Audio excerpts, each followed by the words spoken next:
नमस्कार साथियों। बिहार का सीमांचल इलाका है पूर्णिया, और पूर्णिया लोकसभा सीट इस बार काफी हॉट बना हुआ है, काफी चर्चा में है। और मैं आपको विस्तार से आज सीमांचल के बारे में बात करूंगा।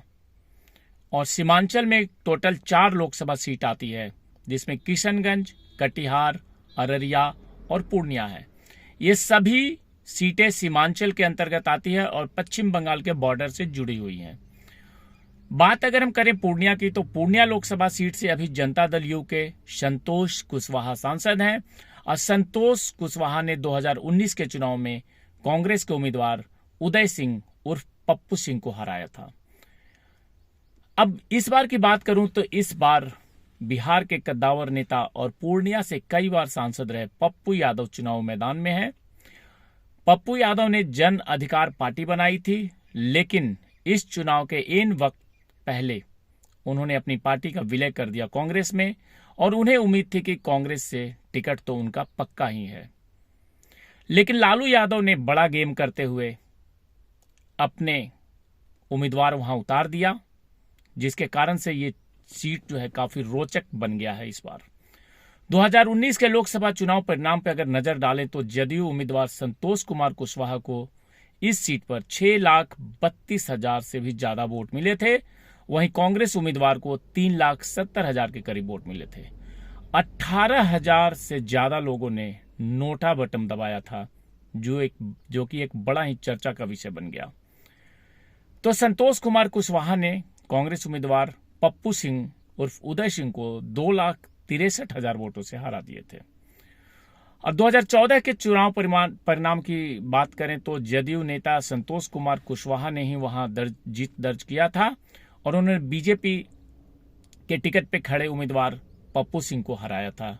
यानी कि यही पप्पू सिंह जो एक बार 2014 में हारे, फिर 2019 में भी हारे।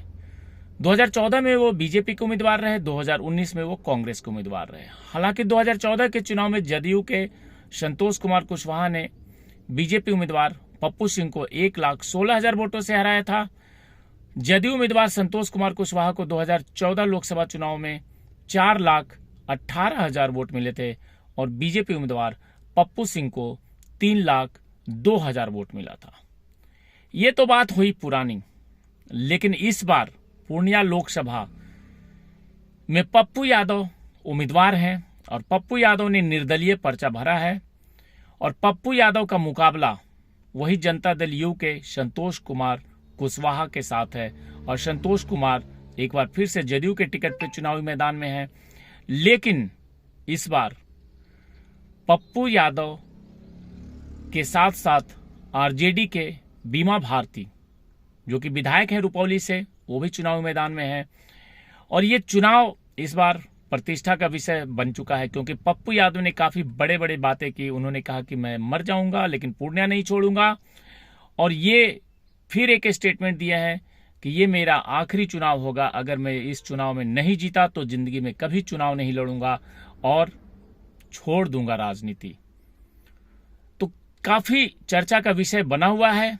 और पूर्णिया लोकसभा सीट से प्रत्याशी जो है, किसी भी मान्यता दल ने 40 साल के बाद महिला प्रत्याशी को चुनाव मैदान में उतारा है, और पप्पू यादव की खास नजर है इस बार इस सीट पे।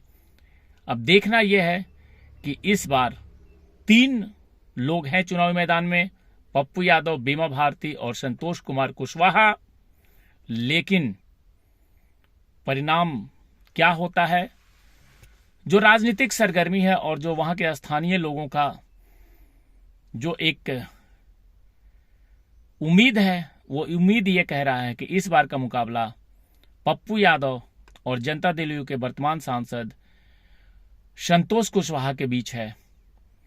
पप्पू यादव जो स्थानीय तौर पे लगभग 25 साल से भी ज्यादा समय हो गया वो पूर्णिया के सीट पे लगातार काम करते रहे हैं, और अभी भी वो मोटरसाइकिल पे पूरे पूर्णिया जिला में अपने चुनाव प्रचार में लगे हुए हैं। और जो अनुमान है उसके मुताबिक ये कहा जा रहा है कि मुकाबला काफी नजदीकी है, और पप्पू यादव का पलड़ा भारी लग रहा है, क्योंकि पप्पू यादव ने पूर्णिया में अपना बचपन बिताया है और यहां से कई बार वो सांसद रह चुके हैं। तो देखना और समझना ये तो समय की बात है। लेकिन जो चर्चा चल रहा है, जो माहौल बना हुआ है, उसके अनुसार पप्पू यादव मजबूत तरीके से आगे हैं। दूसरी तरफ संतोष कुमार कुशवाहा को भी कम नहीं कह सकते हैं, क्योंकि देश में मोदी एक लहर चल रहा है और इस मोदी लहर का कितना असर होता है पूर्णिया की सीट पे, ये तो बाद में पता चलेगा। क्योंकि पूर्णिया में मुस्लिम वोटर भी बहुत ज़्यादा हैं, 30% से ज़्यादा मुस्लिम वोटर हैं, और जो अनुमान लगाया जा रहा है कि पप्पू यादव को मुस्लिम वोटर्स का साथ मिलेगा। लेकिन बीमा भारती के बारे में भी ये कहा जा रहा है कि बीमा भारती भी मुस्लिम वोटर को अपनी तरफ करने में और यादव मतदाताओं को भी अपनी तरफ करने में लगी हुई हैं लगातार। तो पूर्णिया का मुकाबला काफ़ी रोचक है और इस बार पूर्णिया पे सबकी निगाह रहेगी। जय हिंद, जय भारत।